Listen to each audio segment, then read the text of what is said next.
تو آج تک پچھلے 2 سال کے دوران چکمہ دینے کے لیے بھی اس نے کون کون سے راستوں کا انتخاب کیا. اس قدر باریک بینی سے نگرانی کرنے کے بعد اسرائیلی انٹیلیجنس اور امریکی انٹیلیجنس نے ایک پیٹرن ترتیب دیا اور اس کے بعد جو آیت اللہ علی خامنائی پہ اور ان کے رفقا پہ حملہ کیا گیا، ایک بہت بڑا حملہ کیا گیا اور انہیں شہید کر دیا گیا. ان سب جو ماضی کے تلخ تجربات ہیں ان کو سامنے رکھتے ہوئے ایرانی پاسداران انقلاب نے اس بات کو یقینی بنایا ہے کہ آیت اللہ مجتبیٰ خامنائی جو ہیں ان تک کسی قسم کی ان کے قریب کوئی ڈیوائس نہ ہو، کسی قسم کا کوئی الیکٹرانک اکوپمنٹ ان کے قریب نہ ہو جس کو ہیک کیا جا سکتا ہو، جس کو پڑھا جا سکتا ہو، جس کو استعمال ان کی لوکیشن معلوم کی جا سکتی ہو. اسی طرح جو ان کے ارد گرد جو ان کے ساتھی ہیں وہ انتہائی قابل اعتماد ہیں. صرف وہ کسی اونچی سطح کے لوگ نہیں ہیں ایرانی پاسداران انقلاب کے، بلکہ انتہائی وفادار اور قابل اعتماد ساتھی ہیں اور صرف انہی کو اجازت ہے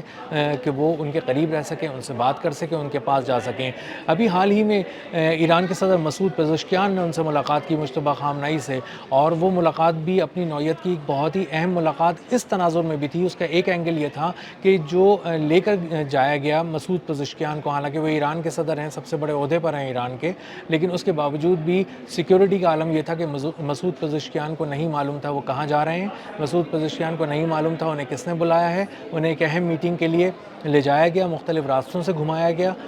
ایک خاص مقام پہ پہنچایا گیا. کہاں پہنچایا گیا وہ کہیں نہیں بتایا گیا کہ وہ مقام کہاں تھا. وہ ایک سیکرٹ لوکیشن تھی، وہ ایک خفیہ مقام تھا. وہاں لے جا کر ان سے ملاقات کرائی گئی مجتبیٰ خامنائی سے، اور وہ 2.5 گھنٹے طویل ملاقات تھی جس میں مجتبیٰ خامنائی نے تمام سیکیورٹی امور کا جائزہ لیا، ان سے بریفنگ لی، انٹرنل سیکیورٹی کی صورتحال کہ ملک میں کیا صورتحال ہے، ملک پر درپیش جو سیکیورٹی چیلنجز تھے، باہر سے دشمن کیا سوچ رہا ہے، دشمن کیا کر رہا ہے، دشمن کس طرح کی پلاننگ کر رہا ہے ایران کے خلاف. یہ ساری باتیں اس میٹنگ میں ڈسکس ہوئیں. اور اس 2.5 گھنٹے کی اہم ملاقات کے بعد مسعود پزشکیان کو اچانک ہی باہر نہیں لایا گیا، بلکہ ان کو ایک خاص پروٹوکول کے تحت باہر لایا گیا. بہت ساری ایک جیسی گاڑیاں تھیں، بہت سارے راستوں پہ وہ ایک ساتھ محو سفر تھیں، اور بہت سارے راستوں میں انہیں گھمایا پھرایا گیا ان گاڑیوں کو، اور یہ شناخت مٹا دی گئی کہ کس گاڑی میں مسعود پزشکیان ہیں. اور اس کے بعد ایک ہی طرح کے بہت سارے پروٹوکولز بنا کر مختلف جگہوں سے گھمانے کے بعد ان کو ایک خاص مقام پر لے جایا گیا جہاں پر انہیں بحفاظت پہنچایا جانا تھا. تو دشمن جب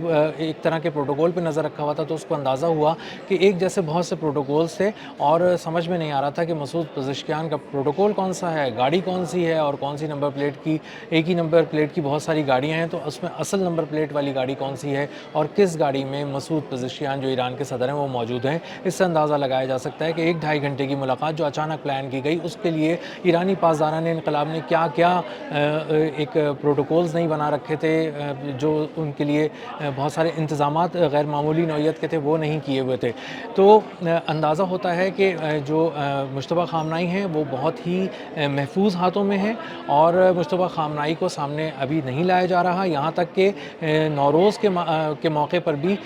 موساد نے بہت ہی خفیہ طریقے سے ان کو ٹریک کرنے کی کوشش کی کہ شاید ان کی آواز کہیں سے سنائی دے، شاید اب اس آواز کے کسی طرح کے کرٹیکل انالیسس سے یہ اندازہ ہو سکے کہ وہ کس مقام کی ہے، کہاں پہ ہو سکتی ہے، اور اس سے ان کی صحت کا اندازہ بھی ہو سکے. لیکن کسی طرح کی آواز بھی نہیں سنی گئی. ایک تحریری میسج تھا، ایک تحریری پیغام تھا جو قوم کے نام نوروز پہ آ گیا اور وہ ایرانی قوم کو پڑھ کر سنا دیا گیا. تو اس وقت جو مجتبیٰ خامنائی ہیں ان کی نگرانی موساد مسلسل کر رہی تھی،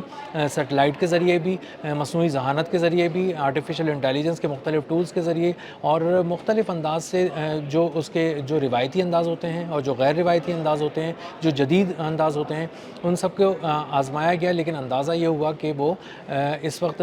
بالکل گرفت میں نہیں آ سکتے، کیونکہ وہ کسی الیکٹرانک ڈیوائس کے پاس نہیں ہیں اور اپنی کسی طرح کی بھی ڈیجیٹل کمیونیکیشن سے جڑے ہوئے نہیں ہیں، اور وہ اس وقت بھی جو ہے وہ پرانے زمانے کی کمیونیکیشن کر رہے ہیں تاکہ وہ محفوظ رہ سکیں. جب یہ رپورٹ نتن یاہو کو جمع کرائی موساد نے اور بتایا کہ ہم ناکام ہو چکے ہیں ان کو ڈھونڈنے میں، نشانہ بنانا تو بہت دور کی بات ہے، ہم ان کو ڈھونڈ بھی نہیں سکے مجتبیٰ خامنائی خامنائی کو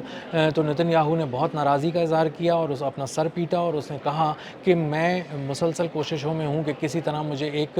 بڑا ٹارگٹ حاصل ہو سکے ایران کے اندر، لیکن میں اس کو حاصل کرنے میں مسلسل ناکام ہوں۔ تو اور یہی اسی طرح کا ایک انٹرویو CBS پہ بھی اس نے دیا، ایک چینل کے اوپر، امریکی چینل کے اوپر، اور اس نے بتایا نتن یاہو نے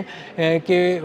اس کا خیال ہے کہ مجتبیٰ خامنائی زندہ ہیں اور اس کا خیال ہے کہ وہ شاید ٹھیک ہیں، ان کی حالت کے بارے میں بھی وہ کچھ نہیں جانتا، ان کے مقام کے بارے میں بھی کچھ نہیں جانتا، شاید وہ کہیں انڈر گراؤنڈ ہیں، شاید وہ کسی خفیہ مقام پہ ان کو رکھا گیا ہے۔ یقینی طور پہ مجتبیٰ خامنائی کو ایک خفیہ مقام پہ رکھا گیا ہے، محفوظ مقام پہ رکھا گیا ہے، وہ اپنے انتہائی قابل اعتماد اور وفادار ساتھیوں کے جھرمٹ میں ہیں اور کسی اور کو ان تک ان کے قریب جانے کی اجازت نہیں ہے، اور جو کچھ بھی وہ کمیونیکیٹ کر رہے ہیں اس وقت وہ فورسز کو لیڈ کر رہے ہیں، ایران کو لیڈ کر رہے ہیں، اور جس کے نام بھی وہ پیغام بھیجتے ہیں ہاتھ سے لکھ کر بھیجتے ہیں، اور ایک انسان وہ پیغام لے کر پہلے کئی مختلف جگہوں کا سفر کرتا ہے اور اس کے بعد وہ مقام پہ پہنچتا ہے، کہیں پہ بھی سیدھا نہیں جاتا کہ کہیں اس کو کسی طرح سے اس کا پیچھا نہ کیا جائے، اس کو ٹریک نہ کر لیا جائے۔ اسی طرح جب وہ پیغام واپس مجتبیٰ خامنائی تک جواب کی صورت میں لے کر آتا ہے تو وہ بھی فوراً اور سیدھا سفر کر کے نہیں آتا، جلیبی کی طرح گھومتا پھرتا رہتا ہے، مختلف جگہوں پہ جاتا ہے اور اس کے بعد کسی ایک مقام پہ پہنچتا ہے جہاں پہ اس کو معلوم ہے